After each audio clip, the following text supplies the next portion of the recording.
So hello दोस्तों, good morning. कैसे हो आप सब? उम्मीद करता हूँ अच्छे होंगे। तो दोस्तों फाइनली कोस्ट गार्ड का एग्जाम आपका ओवर हो चुका है और मैं उम्मीद करता हूँ आप सभी लोग अपने एग्जाम में अपना बेस्ट दिए होंगे। तो अब बात आती है रिजल्ट और कट ऑफ को लेकर के, क्योंकि आपको फिजिकल की भी तैयारी करनी है, ठीक है।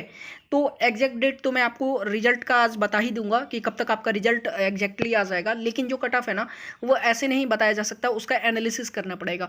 और एनालिसिस के लिए मैंने एक पोल डाल दिया कम्युनिटी पोस्ट में, प्लीज़ उस पोल पर जाकर के अपना आप मत जरूर दीजिएगा।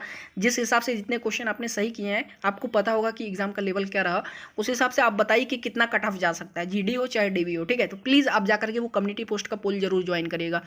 तो चलिए फटाफट हम लोग बात करते हैं रिजल्ट डिक्लेरेशन को लेकर के, लेकिन उससे पहले थोड़ा सा आप यहाँ पे ध्यान दीजिए। हाँ जी भाई, तो सभी लोग यहाँ पे ध्यान दीजिएगा कि 22 मार्च से अनअकैडमी पे ये शेरशाह नाम का एनडीए क्रैश कोर्स शुरू हुआ है, ठीक है, जो 22 मार्च से लेकर के 11 अप्रैल तक चलेगा।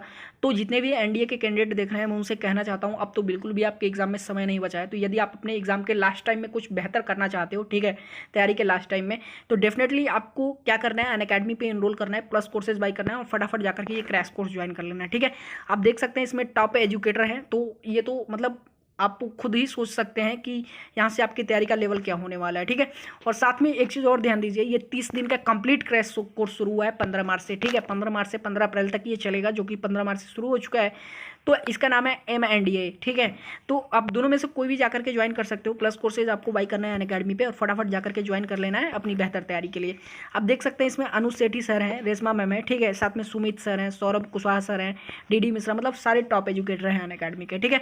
तो यदि सच में कुछ बेहतर करना चाहते हो, सच में तैयारी बेहतर करना चाहते हो, तो फटाफट अपने आपको अनअकैडमी पे इनरोल करो, प्लस कोर्सेज बाई करके ये बैच कोर्स ज्वाइन कर लो, ठीक है। और साथ में यहाँ पे एक चीज़ आपको करना कुछ नहीं है, वीडियो के डिस्क्रिप्शन में आपको अनअकैडमी के ऐप का लिंक मिल जाएगा, फटाफट उसे अपने फोन में इंस्टॉल करो, अपने आप को उस पर रजिस्टर करो और रजिस्ट्रेशन के दौरान आप रेफरल कोड में स्टैंड अप क्लासेस जरूर यूज कर लीजिएगा, क्योंकि इन टॉप एजुकेटर की स्पेशल क्लासेस भी चलती हैं जो आप बिल्कुल फ्री देख पाएंगे ये रेफरल कोड यूज करने के बाद, स्टैंड अप क्लासेस।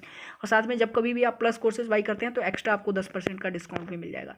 तो फटाफट जाओ अपने आपको अनअकैडमी पे इनरोल करो और इन जो क्रैश कोर्स चल रहे हैं इन बैचेस से अपनी तैयारी बेहतर से बेहतर करो। हाँ जी भाई, तो हम बात कर रहे थे रिजल्ट को लेकर के, एग्जाम रिजल्ट को। तो यहाँ पे देखिए कुछ भी आपको अलग नहीं बताया जाएगा, जो कुछ भी वैकेंसी नोटिफिकेशन में दिया गया है रिजल्ट को लेकर के वही आपको सीधा सीधा बताया जाएगा। क्या कह रहा है रिजल्ट डिक्लेरेशन में, the result of each stage of selection procedure from stage 1 to stage 3 can be accessed by log in to the candidate account on ICG website से आप जो है लॉग इन करके अपने डैशबोर्ड से पहले से लेकर के 3 स्टेज तक का रिजल्ट आप चेक कर सकते हैं, ठीक है।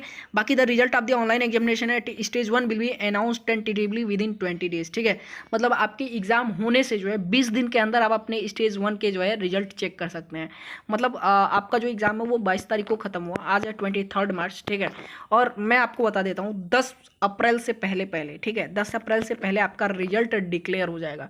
तो जो भी ऐसे कैंडिडेट हैं जिनको अपने पे विश्वास है कि हाँ मैं स्टेज 1 क्वालिफाई कर लूँगा, वो अपनी फिजिकल की तैयारी अभी से शुरू कर सकते हैं, क्योंकि ज़्यादा टाइम नहीं दिया जाएगा रिजल्ट आने के, मुश्किल से जो है 20-25 दिन का समय दिया जाएगा, उसके बाद फिजिकल शुरू हो जाएगा, ठीक है। तो फिजिकल 20 से 25 दिन बाद फिजिकल जब शुरू हो जाएगा तो आपको उस हिसाब से अपने फिजिकल की तैयारी रखनी पड़ेगी। तो 10 अप्रैल से पहले रिजल्ट आ जाएगा, यदि आपको भरोसा है कि हाँ आप क्वालिफाई कर लेंगे तो अपना फिजिकल की तैयारी शुरू कर दीजिए। और यदि बात कर लें एग्जामिनेशन को, तो डीवी वालों की तो बात हम बाद में करेंगे, ठीक है, लेकिन सबसे पहले बात करते हैं जीडी वालों को।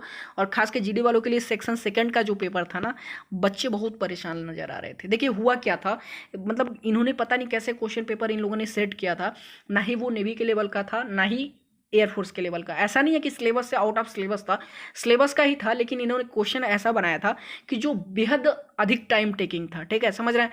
मतलब ऐसा नहीं है कि क्वेश्चन बच्चे सॉल्व नहीं कर पाते, लेकिन टाइम कम था भाई। 30 मिनट में आप सबसे पहले तो 50 क्वेश्चन करवा रहे हो, ठीक है, ऊपर से क्वेश्चन इतने लेंदी आप दे रहे हो कि 15 मिनट तो आप जो है क्वेश्चन पढ़ने में ही निकाल दो, ठीक है। बच्चे 15 मिनट में कितने क्वेश्चन आप सॉल्व कर लोगे, क्या करोगे।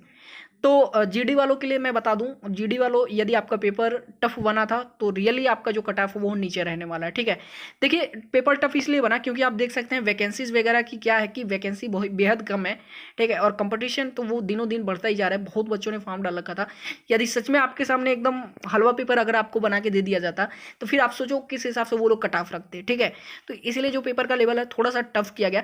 बाकी डीवी वालों के लिए यदि बात कर ले हम लोग, डीवी का जो सेक्शन 1 था, ठीक है, चाहे जीडी वाले भी सेक्शन 1 का एग्जाम दिए थे चाहे यांत्रिक वाले हों, तो सेक्शन 1 का एग्जाम ना ही मैं कहूँगा बेहद कठिन था ना ही बेहद आसान था, ठीक है। यदि इन लोगों ने साइंस और जीके किसी सेक्शन में इजी किया तो वहाँ पे इन लोगों ने मैथ कठिन कर दिया, रीजनिंग कठिन कर दिया। अगर कहीं पे इन्होंने इंग्लिश जीके अगर इन्होंने आसान कर दिया, ठीक है, तो वहाँ कठिन हो गया मैथ और रीजनिंग, और यदि मैथ और रीजनिंग आसान हुआ तो ये लोग साइंस कठिन कर देते थे, ठीक है। तो ओवरऑल जो आपका पेपर रहा डीवी का भी, वो कहीं ना कहीं मॉडरेट ही रहा, क्योंकि मैंने बहुत सारे बच्चों से पूछा। अब वो जो ऐसे बच्चे हैं जो तुक्का लगाते हैं यार, उनकी तो बात ही छोड़ दो आप, ठीक है। लेकिन कुछ ऐसे बच्चे जो वाकई में पढ़ने वाले थे, उनसे बातचीत हुई तो उन्होंने बताया सर मैं 40 कर पाया, सर मैं 45 कर पाया, ठीक है। तो कोई किसी ने बोला सर मैं 50 तक कर पाया। तो प्लीज़ जो मैंने पोल डाल रखा है कम्युनिटी पोस्ट में, आप जाकर के वहाँ पे अपना रिव्यू आप शेयर कर दीजिए कि कितने क्वेश्चन आपने बिल्कुल सही किया है। उस हिसाब से आपका कट ऑफ पता चल जाएगा, एक अंदाजा हम लोग लगा सकते हैं, ठीक है। तो बाकी आज के वीडियो में बस इतना ही रहने देते हैं। वीडियो पसंद आए तो वीडियो को लाइक कर दे, और हाँ एक चीज़ आप सभी लोग कमेंट करके जरूर बताइएगा कितना क्वेश्चन आपने सही किया और किस चीज़ का एग्जाम दिया था, ठीक है। और आपको कितना लगता है कि आप सही कर पाए हैं। मतलब यदि आपने जो है 45 क्वेश्चन किया तो आप लिखिए 45/60, ठीक है, सेक्शन 1 के लिए मैं बता रहा हूँ। और कितना क्वेश्चन आपने सही किया 45 में से, ये भी नीचे लिख दीजिएगा कि इतना मुझे करेक्ट लगता है, ठीक है। तो बाकी वीडियो को लाइक कर दीजिए, इसे शेयर कर दीजिए ताकि आपके दोस्त भी देख सकें कि रिजल्ट कब तक आएगा, और साथ में चैनल पर नए हैं तो चैनल को सब्सक्राइब कर लीजिए। चलिए फिर मिलते हैं नेक्स्ट वीडियो में, तब तक के लिए धन्यवाद।